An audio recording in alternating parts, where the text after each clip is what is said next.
Au cœur du vivant, chaque geste compte, et certains gestes invisibles influencent profondément notre santé. Je suis ravie de vous retrouver pour ce 11e épisode. Aujourd'hui, nous allons parler d'un sujet que j'affectionne particulièrement en tant que nutritionniste. Un sujet que l'on évite souvent, parce qu'il touche à l'un de nos plus grands plaisirs, le sucre.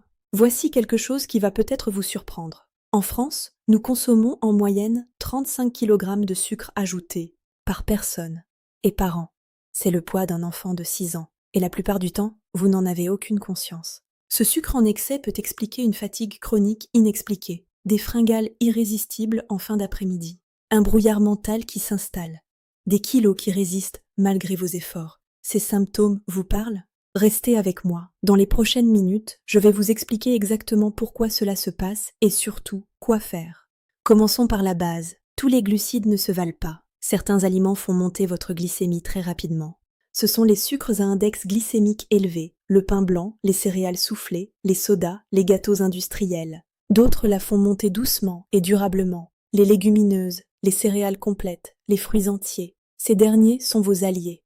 Mais voilà l'information qui change tout. Le sucre ne se cache pas seulement dans les pâtisseries. Il se dissimule dans des produits que vous considérez comme sains ou neutres. La sauce tomate du commerce, la soupe en briques, le pain de mie, le yaourt aux fruits dits allégés.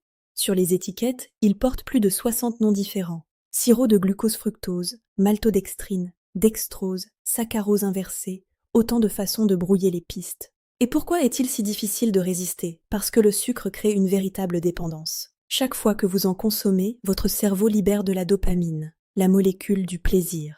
C'est exactement le même mécanisme que celui activé par la nicotine ou l'alcool. Votre cerveau enregistre « sucre égale plaisir » et il en redemande.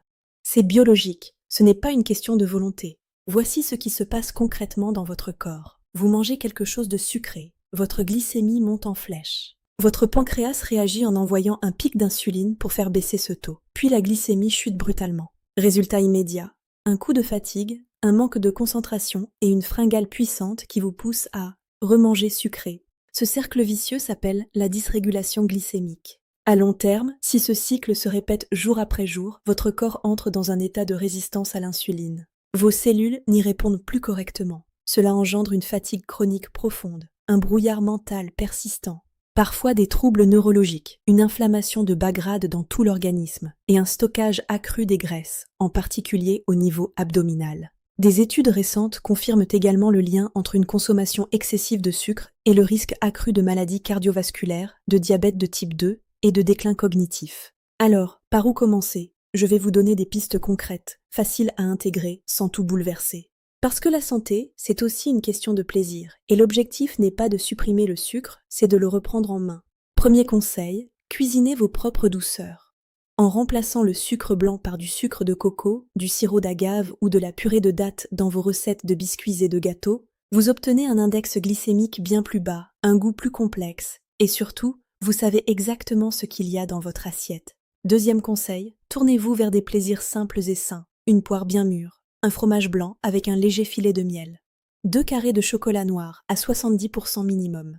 Ce ne sont pas des compromis, ce sont de vrais plaisirs qui nourrissent votre corps sans déréguler votre glycémie. Apprenez à les savourer lentement. La satiété vient différemment, mais elle vient.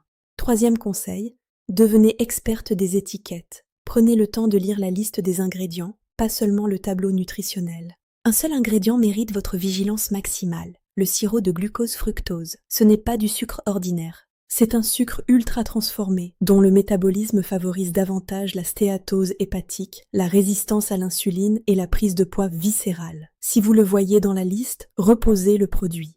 Pour résumer, cuisinez avec des sucres à index glycémique bas.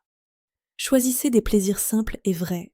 Et lisez systématiquement les étiquettes en chassant le sirop de glucose-fructose. Ces 3 gestes, pratiqués régulièrement, peuvent transformer votre énergie, votre humeur et votre santé profonde. Le sucre n'est pas votre ennemi absolu. Ce qui l'est, c'est l'excès silencieux, celui qui s'accumule dans des produits que vous n'imaginez même pas sucrés. Maintenant, vous avez les clés pour voir ce que l'industrie alimentaire préfère garder invisible. Utilisez-les, votre corps vous en remerciera. La santé est au cœur du vivant. Afin de mieux comprendre votre corps, abonnez-vous à la chaîne Au cœur du vivant.